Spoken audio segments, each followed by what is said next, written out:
HDC local news కి స్వాగతం.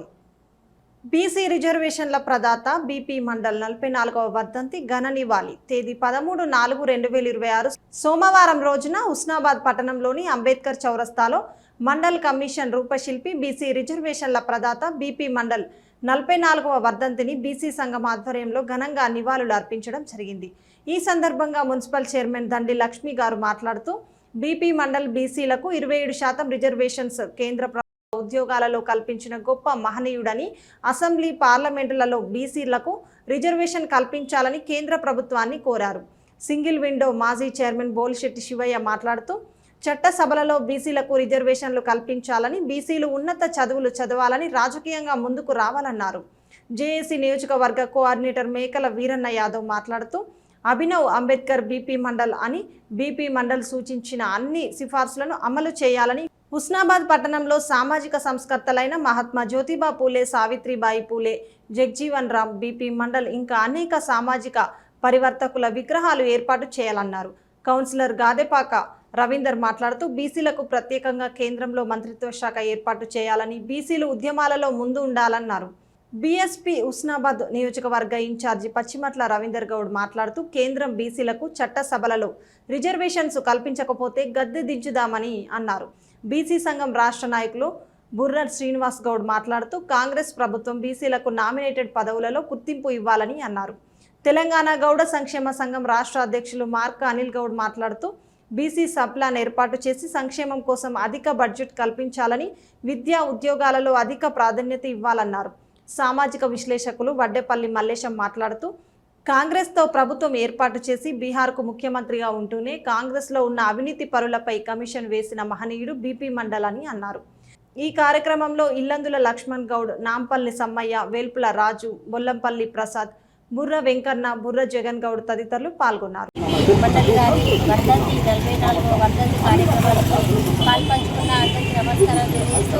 ఏదైతే బడుగు బలహీన వర్గాలందరము ఏకదాటిగా ఉంటే ఏదైనా సాధించగలమనే నమ్మకంతో ముందుకెళ్లాల్సిన బాధ్యత మనందరిపైన ఉంది. బీపీ గారు వెనుకబడిన తరగతుల కోసము, రిజర్వేషన్స్ కోసము, అలాగే చట్టసభల్లో కూడా హక్కులను సాధించే క్రమంలో చాలా పోరాటం చేయడం అనేది జరిగింది. వారి ఆశయ కొనసాగంలో మనమందరం ఉండాల్సిన బాధ్యత ఉంది. అట్లాగే బీజేపీ ప్రభుత్వము రిజర్వేషన్లో ఎందుకు వెనక్కి తీసుకుంటున్నారనే అంశం పైన ఎక్కువ మనము పెద్ద ఎత్తున కూడా దానిపై తీసుకురావాల్సిన బాధ్యత సంఘాలు అలాగే వెనుకబడ్డ తరగతులందరిపైన ఉందని చెప్పి తెలియజేస్తూ వారు ఉప ముఖ్యమంత్రిగా చేసి మన ప్రజల సాధనలో ప్రజల సమస్యలపైన హక్కులు చట్టాలపై ఎన్నో పోరాటాలు చేసి మనకు ఉన్న హక్కులను కల్పించడం అనేది జరిగింది. వారి ఆశయ సాధనలో మనమందరం ముందుంటామని తెలియజేస్తూ ఈ అవకాశం ఇచ్చింది. హుస్నాబాద్ పట్టణం అంబేద్కర్ చౌరస్తాలో బీహార్ మాజీ ముఖ్యమంత్రి, వెనుకబడిన తరగతుల కమిషన్ చైర్మన్గా పనిచేసిన గౌరవనీయులు బీపీ మండల్ గారి వర్ధంతిని ఈరోజు బీసీ సంఘాలు మరియు అన్ని పార్టీల నాయకుల ఆధ్వర్యంలో ఘనంగా నిర్వహించుకోవడం జరుగుతుంది. అప్పుడున్న పరిస్థితులలో ఆయనను వెనుకబడిన తరగతుల కమిషనర్ చైర్మన్గా ఏర్పాటు చేసి ఈ దేశంలో వీళ్ళ పరిస్థితి ఏ రకంగా ఉన్నది, విద్యలో ఏ రకంగా ఉన్నది, రాజకీయంగా ఏ రకంగా ఉన్నారు, ఆర్థికంగా ఏ రకంగా ఉన్నారని ఆయనను దేశం మొత్తం మీరు తిరిగి వాళ్ళకు సంబంధించిన విషయాలను తెలుసుకుని ఒక నివేదిక ఇవ్వాలని ఆ రోజు కోరడం జరిగింది. దానిని ఆయనే దాదాపు 1980 సంవత్సరంలో ఇచ్చిన తర్వాత మళ్ళా దశాబ్దం తర్వాత బీపీ సింగ్ ప్రభుత్వ హయాంలో ఒక బొంతల అతుకుల బొంత సంసారంగా ఉన్న ఒక చాలా వివరంగా అందరి అభిప్రాయాలను చెప్పడం జరిగింది. మొట్టమొదలు మనమందరం ఐక్యతతోని ఉండాలి. 100% చదువు అనేది ముఖ్యంగా ప్రతి ఒక్కరు కూడా చదువుకోవాలి, ఆర్థికంగా ఎదగాలి.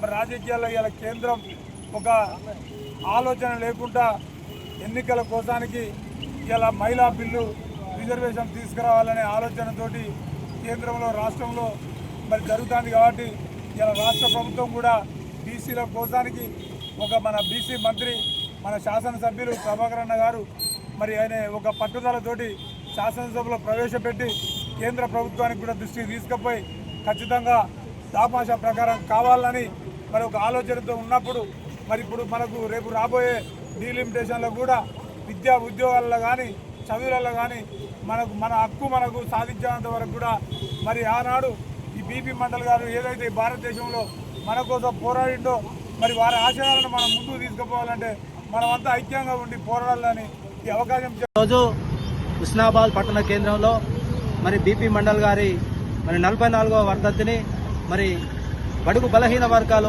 అణగారిన వర్గాల ఆశాజ్యోతి అయిన బీపీ మండల్ గారి వర్ధంతి కార్యక్రమాన్ని మేము ఘనంగా జరుపుకుంటున్నాం.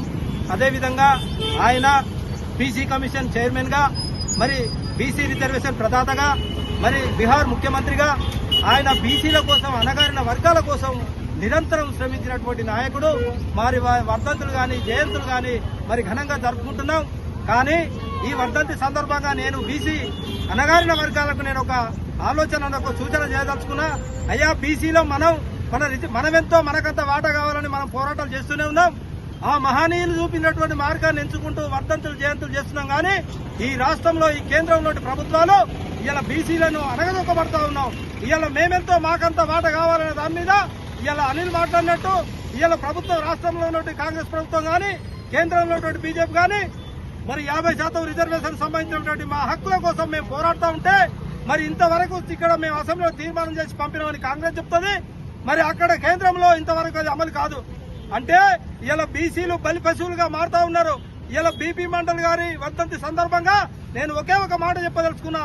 ఈ దేశంలో బీసీ ప్రజానికాలందరికీ మనం ఇప్పటికైనా చైతన్యం కావాలి.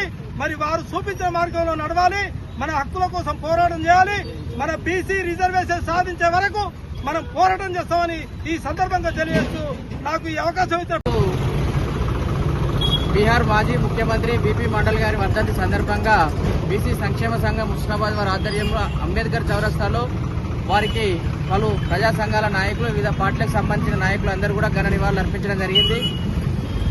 మరి నిజంగా బలహీన వర్గాలకు సంబంధించినటువంటి 3500 పైచిలకు కులాలు కూడా వెనుకబాటుకు గురై వివక్షకు గురై అన్ని రంగాల్లో ఈ యొక్క బీపీ మండల్ వారి వెనుకబాటు తరాన్ని వెనుకబడినటువంటి సంబంధించి వర్గాలను అన్ని కూడా గుర్తించి 2వ బీసీ కమిషన్ ద్వారా సిఫార్సులు చేసి అప్పుడు ఉన్నటువంటి మొరార్జీ దేశాయ్ గారి ఆధ్వర్యంలో కమిషన్ ఏర్పాటు చేయడం జరిగింది.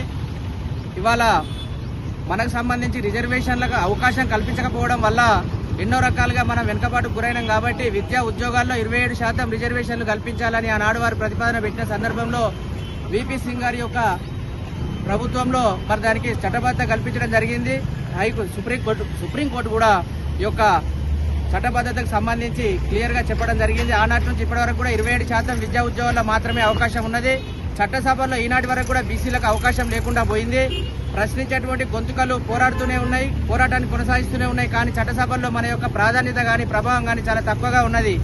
అగ్రవర్ణ కులాలకు సంబంధించినటువంటి వారు కూడా రాచరిక వ్యవస్థ లేకున్నప్పటికీ కూడా వాళ్ళే ముందు వరుసలో ఉండి కూడా వాళ్ళే రాజ్యాన్ని పరిపాలించేటువంటి పరిస్థితులు ఉన్నాయి. కాబట్టి భవిష్యత్తులో ఖచ్చితంగా ఇవాళ తెలంగాణ రాష్ట్ర ప్రభుత్వం ఏదైతే గౌరవ మంత్రివర్యులు బీసీ సంక్షేమ శాఖ మంత్రి గారు అసెంబ్లీలో ప్రవేశపెట్టినటువంటి తీర్మానం బీసీలకు 50% వాటా ఖచ్చితంగా చట్టబద్ధత కావాలని చెప్పి చేసినారో ఇక్కడ మనం చట్టసభల్లో పెట్టి మరి పార్లమెంటుకు పంపించడం జరిగింది.